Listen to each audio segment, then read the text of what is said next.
అదేవిధంగా లోకేష్ అంటేనే ఇప్పటికి కూడా ఒక లీడర్గా ఎవ్వరూ గుర్తించరు.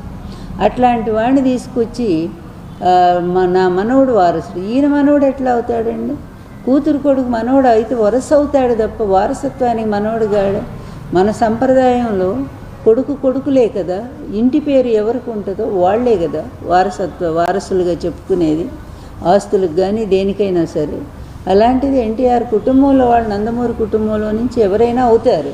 అలా కాకుండా వెళ్ళి నారా వాళ్ళ కుటుంబంలో తీసుకొచ్చి నా మనవడు వారసుడు, ఎట్లా వారసుడు? అతను ఏమి సాధించాడని ఈ తండ్రి బాటలో నడుస్తూ అవినీతిలో మరి పూర్తిగా అంతని మించిపోయి డబ్బులు సంపాదిస్తున్నాడని అతను గొప్పవాడని అందామా?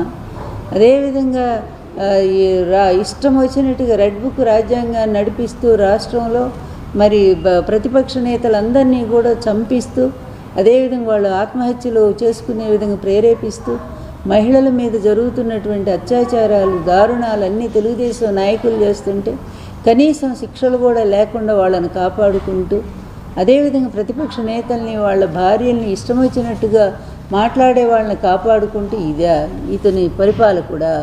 ఇతను ఒక ముఖ్యమంత్రి అంటే ఎవరైనా హర్షిస్తారా? ఇట్లాంటి దగుల్బాజీ రాజకీయాలు చేసేటువంటి వాళ్ళు ప్రపంచ చరిత్రలో ఇంతవరకు చూడలే. ఇప్పుడు ప్రతి ఒక్కడూ ఒక ఆశయం కోసం, హిట్లర్ లాంటి వాడు కూడా వాడు యూదుల మీద కోపంతో చేశాడు, వాడి చిన్నతనంలో జరిగిన అవమానాల వల్ల. అతను ఒక ఆశయం పెట్టుకున్నాడు, అతను చేశాడు. కానీ వీళ్ళకి ఏదైనా ఒక ఆశయం అంటూ ఉందా? ఆశయం ఒక్కటే నాకు తెలిసి, తండ్రి కొడుకులు అవినీతిలో కోట్లు సంపాదించడం, అడ్డదారిలో వ్యవస్థల్ని మేనేజ్ చేయటం, వాళ్ళందరినీ వాళ్ళకు అనుకూలమైనటువంటి వాళ్ళని కోర్టులు తప్పుదారి పట్టించడం, అదేవిధంగా కేసులను తారుమారు చేయించటం, కోట్ల రూపాయలు పోసి పెద్ద లాయర్లను పెట్టి తిమ్మిని బమ్మిని చేయటం. ఈ విద్యల్లో మాత్రం తండ్రి కొడుకులు బాగా ఆరితేరారు. అలాగే రాష్ట్రాన్ని లూటీ చేస్తూనే ఉన్నారు. అందువల్ల మహానాడులో వీళ్ళు ఏమైనా చేసిన గొప్ప పని ఒక్కటైనా ఉంటే దాని గురించి చెప్పుంటే బాగుండేది.